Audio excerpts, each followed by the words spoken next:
Fumihiko Takaba, um dos personagens mais bem pensados de Jujutsu Kaisen.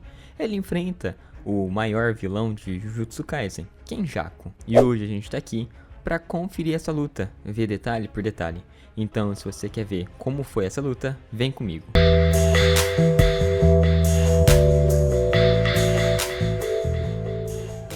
Bom, antes da gente começar o resumo, peço a vocês que deixem um like somente quando assistirem o vídeo por inteiro. Se vocês gostarem do que viram, então já podem deixar o like, beleza? E se acabarem gostando, se inscrevam no canal. Só assim vocês serão notificados dos vídeos que irão sair com antecedência, fechou? Bom, sem mais enrolação, vamos pro vídeo. O capítulo 240, que dá início à luta entre Takaba e Kenjaku, é introduzido com uma conversa entre Meimei, Kusakabe, Hakari e Yuta e o Anjo sobre o que eles poderiam fazer contra o Kenjaku, enquanto ainda ocorria a luta entre Gojo e Sukuna. O Anjo diz que mesmo que eles acabem vencendo Sukuna, Kenjaku ainda estará andando por aí com o objetivo de concluir o seu plano. Então não adiantará de muita coisa. Hakari abre um ponto de conversa ao falar do jogo do abate. Ele diz que a condição para que a assimilação do Kenjaku seja concluída é eliminar cada jogador do abate. E Yuta apenas afirma, dizendo que as coisas estariam calmas por enquanto, já que tanto ele quanto Hakari são participantes do jogo. Então a assimilação do Kenjaku não acontecerá enquanto eles estiverem longe dele. Yuta pergunta o que irá acontecer se caso Kenjaku tentar um ataque surpresa contra o Satoru, e Hakari apenas continua o ponto de Yuta, falando que seria algo péssimo de acontecer. Kusakabe diz que se caso o ataque de Kenjaku for algo individual, Maki Zenin seria uma boa opção para tentar impedir, mas ainda assim, dividir forças entre eles seria uma má opção na batalha contra o Sukuna. A Anjo começa a falar novamente. Ela diz que uma opção considerável a ser feita é enviar Fumihiko Takaba para a linha de frente contra o Kenjaku. Todos ficam perplexos com a recomendação da Anjo, mas ela explica que devido à eficiência e magnitude da sua técnica Jujutsu, seria uma ótima carta na manga. Entretanto, ela também diz que eles não devem contar o que ela irá dizer para o Takaba. Então, voltamos para o campo de batalha entre Kenjaku e Takaba. Kenjaku envia suas maldições rastejantes para tentar matar Takaba rapidamente. Entretanto, Fumihiko apenas reagia de uma maneira engraçada e parecia não ligar para as maldições na sua frente, o que definitivamente deixa Kenjaku surpreso, pois a sua técnica Jujutsu estava sendo totalmente ignorada.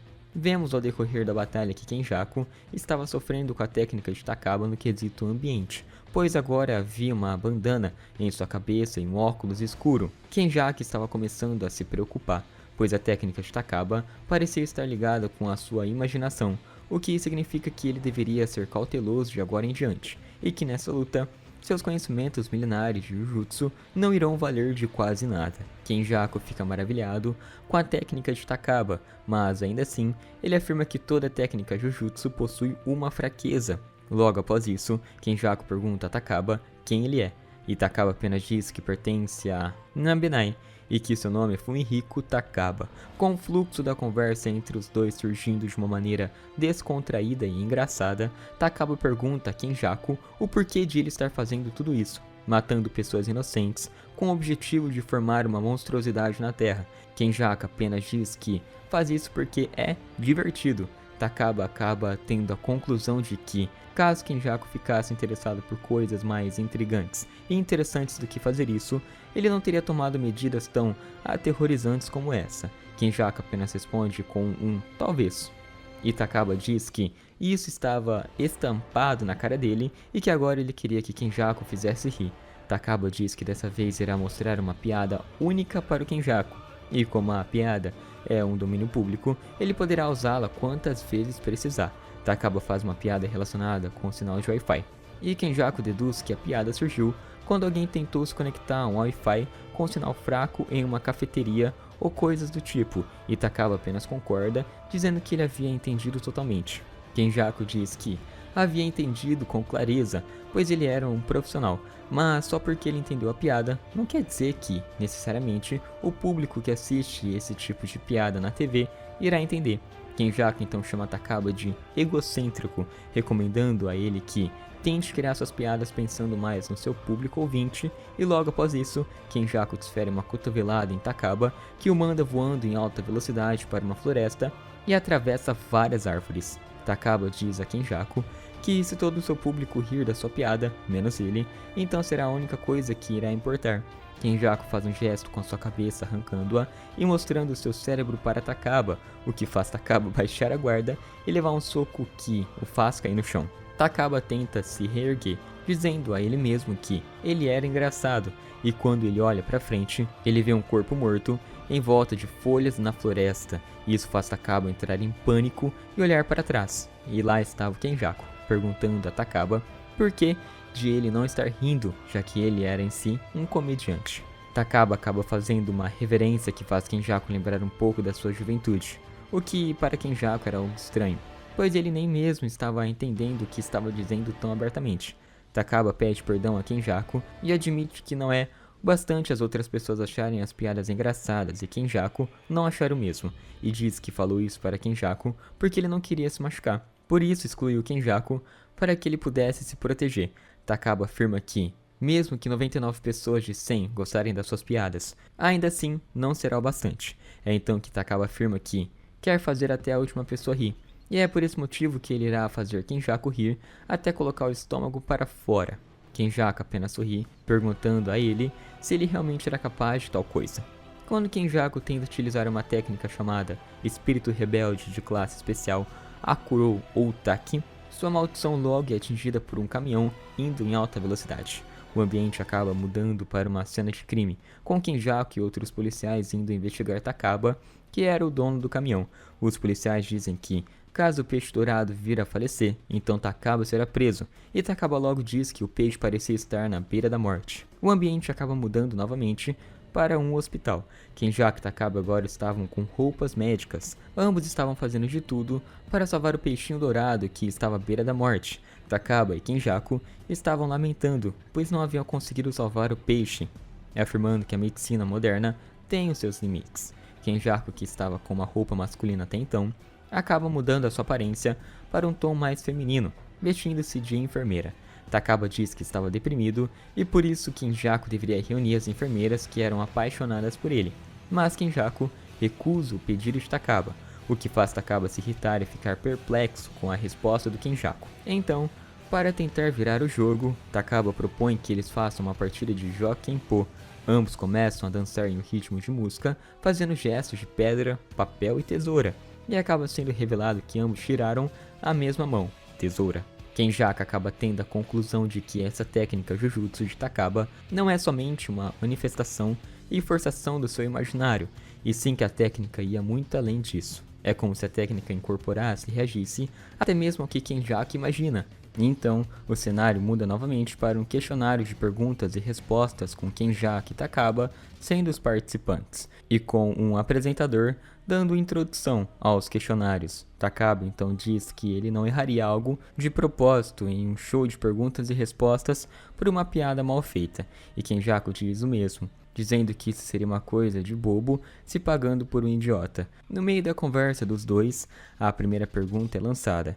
O apresentador cita uma frase denominada como "não há nenhuma graça, nenhuma, talvez haja", e logo em seguida pergunta que tipo de figura histórica havia dito tal coisa, e Takaba logo responde, afirmando que era um indivíduo chamado Takasugi Shinsaku.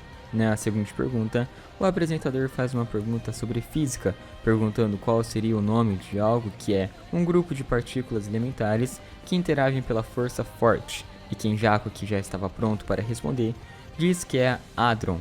Agora eles iriam responder a pergunta número 2, denominada como qual é mais difícil de responder para os outros, uma auto-recomendação pessoal ou uma carta de recomendação para admissão em uma universidade. Kenjaku e Takaba, que já estavam prontos para responder, saem correndo, mas Takaba acaba avistando um gato e para no caminho, e no mesmo momento em que o carro estava prestes a atropelar o gato, entretanto, nos é revelado que Kenjaku estava se passando por um. Kenjaku acaba saindo da frente e o carro, em realidade, acaba atropelando Takaba, que cai no mar em uma praia.